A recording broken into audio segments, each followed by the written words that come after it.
Hello friends, welcome back in my YouTube channel R F का nursing classes. तो आज हम डिस्कस करेंगे पोस्ट पार्टम हेमरेज, जो कि बहुत ही ज़्यादा एक इंपॉर्टेंट टॉपिक है, जिसको हम लोग शॉर्ट में पीपीएच भी बोलते हैं, यानी पोस्ट पार्टम हेमरेज। तो आज का हम लोग का यही क्लासेस है। तो सबसे पहले अगर आप मेरे चैनल पर नए हैं तो प्लीज़ मेरे चैनल को सब्सक्राइब कर दे, वीडियो को लाइक कर दे और जो बेल आइकन है उसको प्रेस कर दे, जिसमें मैं जो भी नेक्स्ट वीडियो अपलोड करूँ उसका नोटिफिकेशन सबसे पहले आपको मिल सके। तो स्टार्ट करते हैं आज क्लासेस विदाउट डिले।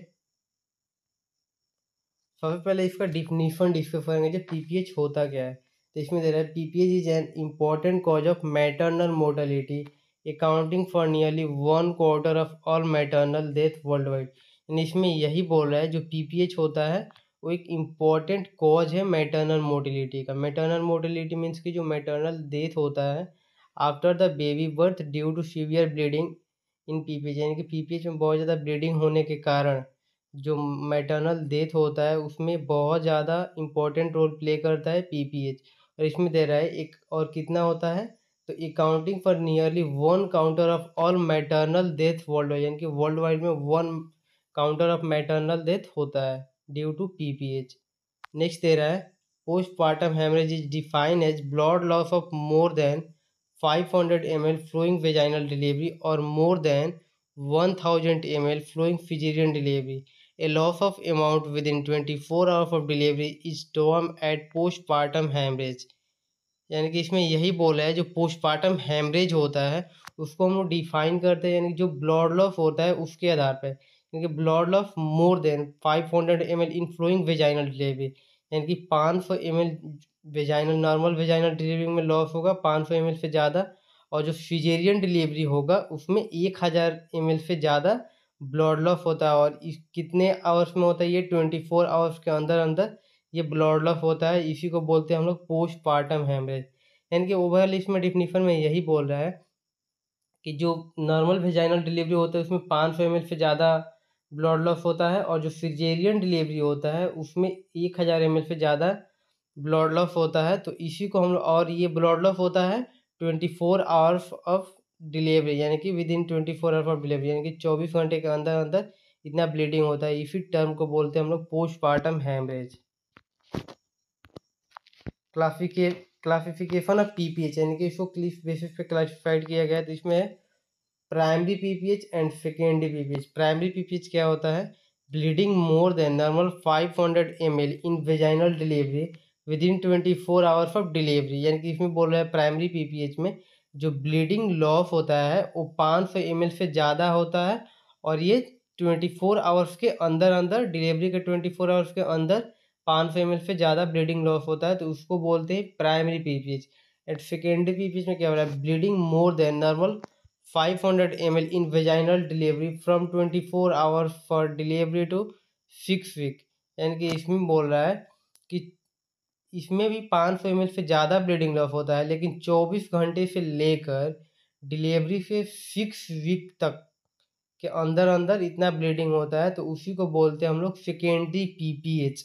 यानी कि प्राइमरी में 500 ml से ज़्यादा होगा, वो 24 आवर्स के अंदर अंदर होगा, और जो सेकेंडरी होता है वो 500 ml से ज़्यादा होगा और डिलीवरी के 24 घंटे से लेकर डिलीवरी के 6 वीक तक, यानी कि 6 वीक तक ब्लीडिंग होता है, तो उसको बोलते हैं हम लोग सेकेंडरी पीपीएच। कॉजेज क्या होता है, तो यूट्राइन एटोनी, यानी कॉजेज में यूट्राइन एटोनी होता है। यूट्राइन एटोनी क्या होता है, तो after birth of the baby जो यूट्रस होता है वो सॉफ्ट हो जाता है और उसका जो सेल्स होता है वो लूज होता है, तो उसके चलते कॉज कर सकता है जो हम लोग का होता है PPH. Retained placenta, retained placenta किसको बोलते हैं, यानी फर्स्ट जो स्टेज होता है लेबर का उसमें सर्विक्स डायलेशन होता है, और जो सेकेंड जो स्टेज होता है उसमें जो बेबी होता है वो एक्सपेल आउट द यूट्रस, यानी यूट्रस से बाहर आता है, यानी कि वेजाइना से बाहर आता है, एक्स्ट्रा यूट्राइन लाइफ में आता है। और जो थर्ड स्टेज होता है लेबर का उसमें जो प्लासेंटा होता है वो अपना नॉर्मल लोकेशन से सेपरेट होके एक्सपेल आउट होता है फ्रॉम द वेजाइना। तो अगर प्लासेंटा अपने नॉर्मल लोकेशन से सेपरेट नहीं होता है तो उसके चलते कॉज करता है रिटेन प्लासेंटा, जो कि कॉज करता है हम लोग का पीपीएच।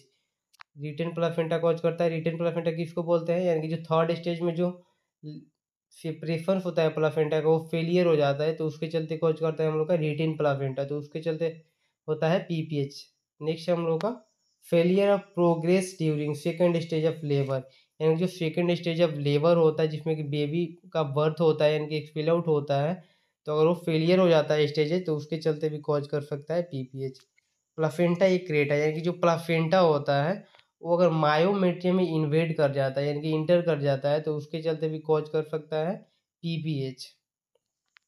नेक्स्ट है लैफरेशन, यानी कि अगर कहीं रिप्रोडक्टिव लोअर रिप्रोडक्टिव में अगर कोई कट वगैरह हुआ है तो उसके चलते भी कॉज कर सकता है। लार्ज फॉर जेस्टेशनल न्यूबॉर्न, यानी कि जो अगर लार्ज फॉर जेस्टेशनल न्यूबॉर्न होगा यानी कि जो नॉर्मल जेस्टेशनल एज होता है और उससे ज़्यादा होगा तो उसके चलते भी कॉज कर सकता है पीपीएच, क्योंकि जो बेबी का साइज होगा वो नॉर्मल से ज़्यादा हो जाता है। नेक्स्ट कॉजेज में ही दिया है हाइपोटेंसिव डिसऑर्डर ड्यूरिंग प्रेगनेंसी, यानी कि हाइपोटेंसिव डिसऑर्डर होगा मदर को ड्यूरिंग प्रेगनेंसी तो उसके चलते भी कॉज कर सकता है। पॉलीहाइड्रोमिनोस के चलते भी कॉज कर सकता है। फीटल माइक्रोसेमी, यानी कि हेड बड़ा होगा तो उसके चलते पीपीएच कॉज कर सकता है। हाइड्रोसिफेसल के चलते भी कॉज कर सकता है। यूट्राइन स्ट्रक्चर एबनॉर्मलिटीज के चलते भी कॉज कर सकता है। एंड 4DS होता है जो यानी कि अगर टोन में कोई डिफेक्ट हुआ है तो उसके चलते कॉज करेगा। टिश्यू में डैमेज होगा तो उसके चलते होगा, ट्रॉमा होगा तो उसके चलते, और थ्रोम्बोसिस होगा तो उसके चलते भी कॉज कर सकता है पीपीएच। इन्वेस्टिगेशंस में क्या दे रहा है, a cause of bleeding will at same institute resuscitate measure appropriate investigation, यानी कि cause of the bleeding will at the same institute resuscitate measure appropriate, यानी कि इसमें यही बोल रहा है जो कॉज है उसको हम लोग सबसे पहले इन्वेस्टिगेट करेंगे। नेक्स्ट दे रहा है assessment include through exploration of uterus and infections of lower track, यानी कि असेसमेंट करेंगे उसका जो यूट्रस है उसका एक्सप्लोरेशन तो नहीं हुआ है, और एक्सप्लोरेशन ऑफ यूट्रस के थ्रू हम लोग इसका असेसमेंट करेंगे और लोअर इन्फेक्शन देखेंगे, यानी कि लोअर जो रिप्रोडक्टिव होता है उसमें कोई इन्फेक्शन तो नहीं हुआ है उसका इन्वेस्टिगेशन हम लोग करेंगे। नेक्स्ट दे रहा है women in shock bye maintaining ABC, यानी कि अगर वुमेन शॉक में चली जाती है तो उसका जो एबीसी होता है वो मेंटेन करते हैं, यानी कि ए से एयर बी से ब्रीथिंग एंड सी से सर्कुलेशन, यानी वुमेन शॉक में जाती है तो उसका एयर को मेंटेन करेंगे, ब्रीथिंग को चेक करेंगे और सर्कुलेशन उसका चेक करेंगे। नेक्स्ट दे रहा है established IV infusion administered O2 check vital sign and urine output, यानी कि जो आईवी इन्फ्यूजन होगा उसको हम लोग करेंगे और O2 एडमिनिस्टर करेंगे, वाइटल साइन कंटिन्यूसली मॉनिटर करेंगे और यूरिन आउटपुट उसका मॉनिटर करते रहेंगे। सीबीसी करेंगे, यूरिन कल्चर और ब्लड कल्चर करेंगे। इसमें इसका साइन एंड सिम्टम्स हम लोग डिस्कस करेंगे, यानी कि अकॉर्डिंग टू इसमें दे रहा है clinical manifestation depend on the severity of loss of blood and degree of shock, यानी कि इसमें यही बोल रहा है कि इसमें फर्स्ट जो क्लिनिकल मैनिफेस्टेशन होता है वो कितना ब्लड लॉस हुआ है उसकी सिविरिटी पे डिपेंड करता है, जिसमें फर्स्ट हम लोग का जो टेबल है लॉस ऑफ ब्लड वॉल्यूम इसमें देखेंगे, डिग्री ऑफ शॉक इसमें देखेंगे और इसमें क्लिनिकल मैनिफेस्टेशन देखेंगे कि क्या क्या शो करता है।